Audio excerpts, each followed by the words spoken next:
ఇష్టకార్య సిద్ధిరస్తు. హా, ఇంకా ఎన్ని రోజులకి ఈ మొక్కు? మనసు స్వచ్ఛంగా మారేంత వరకు, కార్యసిద్ధి అయ్యేంత వరకు. మీరే కదా బయట చెప్పులు? వీరే టీఆర్ ఫుడ్ కంపెనీ యజమాని తారకరామ అంటారు. మా ఇంట్లో కూడా మీ మసాలా పౌడర్ యూజ్ చేస్తాం సార్. ధన్యవాదాలు. అంత గొప్పవారిగా ఉండి ఎలాంటి? ఎవరు గొప్పవారు? నుంచున్నది ఒకే చోటు, వేడుకుంటున్నది ఒకే దేవుడు. అయ్యగారు పూజ చెయ్యండి. తెలుసు కదా పేరు?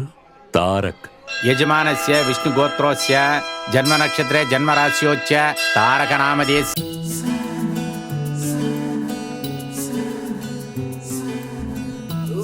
Happy birthday Tarak. ప్రతి ఏడాది పుట్టినరోజు ఎక్కడికి రా మాయమైపోతావు?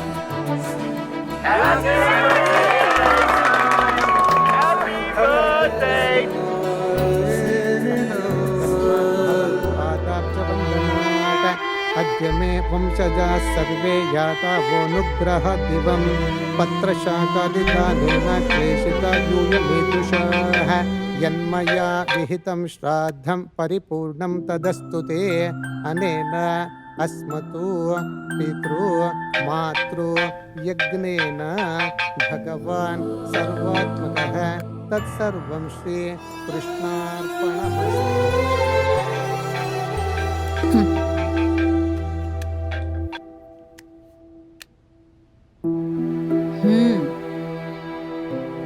చెప్పండి తాతయ్య. తారక్, పుట్టినరోజు శుభాకాంక్షలు. థ్యాంక్స్ తాతయ్య. నీ పుట్టినరోజు కదా, సంతోషంగా 4 మాటలు మాట్లాడదామని. బిజీగా ఉన్నాను. తెలుసురా, నీకు చాలా మంది ఫోన్లు చేస్తూ ఉంటారు. మంచి విషయమే. నేను ఎక్కువసేపు తీసుకోను. ఒకే ఒక్క ప్రశ్న. తెలుసు తాతయ్య. ఈ సంవత్సరమైనా నువ్వు ఇంటికి వస్తావా లేదని అడుగుతున్నారు. నాది అదే సమాధానం తాతయ్య. కుదరదు. కాదు, ఇవాళ మంచి రోజు కదా, ఏదైనా మంచి మాట చెప్తావని నా ఆశ. కావాలంటే ఫోటో పంపించిన తాతయ్య. ఫోటోలో దూరమైన వాళ్ళను మాత్రమే చూసుకోవాలి. నేను నిన్ను నేరుగా చూడాలనుకుంటున్నా. అది కొంచెం కష్టం తాతయ్య. అయ్యో, అయితే ఖచ్చితంగా వద్దు నాన్న. కావాలంటే ఇంకో సంవత్సరం వెయిట్ చేస్తా. కానీ కోరిక, నీకు 8 ఏళ్ల వయసున్నప్పుడు చూశాను. ఇప్పుడు ఎలా ఉన్నావని చూడాలనుంది. అయితే మీరే రావచ్చు కదా. అటకం మీద నుంచి చూస్తేనే భయం, తల తిరుగుతుంది. అలాంటిది ఆకాశంలో ఎగురుకుంటూ రాగలనా? రాలేనురా. ఒకవేళ అలా వస్తే నేను ప్రాణాలతో ఉంటానో లేదో నమ్మకం లేదురా. తాతయ్య, నేను మీకు ఎలా చెప్పాలి? మీరే అర్థం చేసుకోండి. సరే నాన్న, కానీ ఒక్క విషయం గుర్తుంచుకో. నాకు నువ్వు తప్ప ఎవరూ లేరు. ఏమీ లేదు.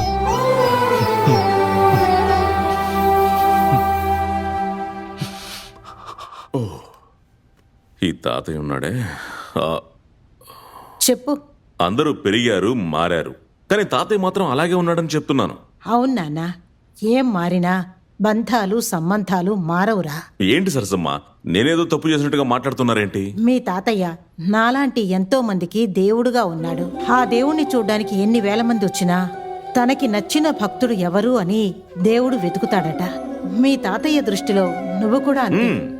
నాకాయన తాతయ్య మాత్రమే. నాకు నువ్వే దేవుడివి. ఇలా మాట్లాడి నా నోరు మోయిస్తున్నావు. లుక్, నువ్వు నాకు ప్రేమనిచ్చావు, తల్లి అనే స్థానాన్నిచ్చావు, విదేశంలో బ్రతకడం నేర్పించావు, కొంచెం కొంచెం ఇంగ్లీష్ ఆల్సో యూ టీచ్. కానీ నేను ఇండియన్ అన్న సంగతి నువ్వు మర్చిపోయావు. నేనా? నీ దృష్టిలో నేను దేవుణ్ణైతే ఇది దేవస్థానమే కదా. ఉదయం సాయంత్రం దీపం వెలిగించడానికి ఒక అమ్మాయి కావాలి కదా. అంతే కదా. Okay, done. నిజంగానా? 101% సాసు బేబే. నేను వెళ్ళి రెడీ అయ్యి వస్తాను. ఎక్కడికి? నీకు తెలీదా? ఓ సరే, వెళ్ళిరా.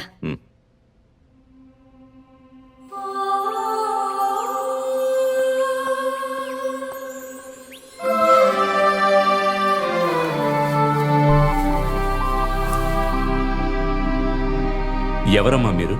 ఎందుకు ఇక్కడ నిలబడ్డారు? రండి, లోపలికి రండి. రామ్మా, నేను ముందు లోపలికి రామ్మా. రామ్మా.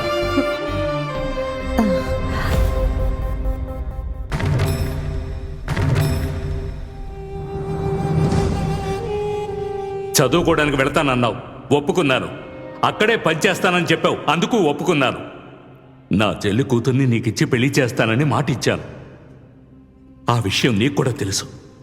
ఇప్పుడు ఎవరో భాష తెలియని అమ్మాయిని తీసుకొచ్చి నిలబడ్డావు. నాకు భాష, భావన, జీవితం అంతా తెలుసు.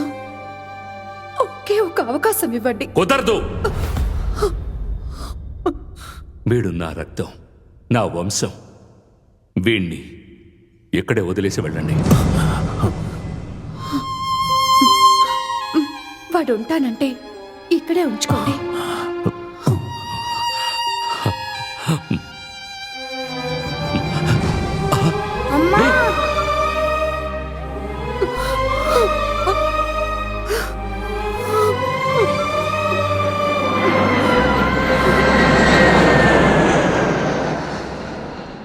నాన్న, మీరింత డల్గా ఉంటే నా బర్త్డే పార్టీ కూడా డల్ అయిపోతుంది. ఏమైందండి? మన నాన్న మనల్ని ఒప్పుకోవడం, ఈ ప్రేమ మళ్ళీ ఫ్యామిలీ మధ్యలో ఎప్పుడు ఇరుక్కకూడదు. వీటన్నిటికీ నేనే కదా కారణం. హే, నో, అలాంటిదే కాదు. ప్రేమ, ఫ్యామిలీ రెండు ఇంపార్టెంటే. బట్ రెండింటిని ఎదుర్కోవడం కష్టం. డ్రైవ్ వెళ్ళొస్తాను, నా మైండ్ కొంచెం ఫ్రెష్ అవుతుంది. Get ready.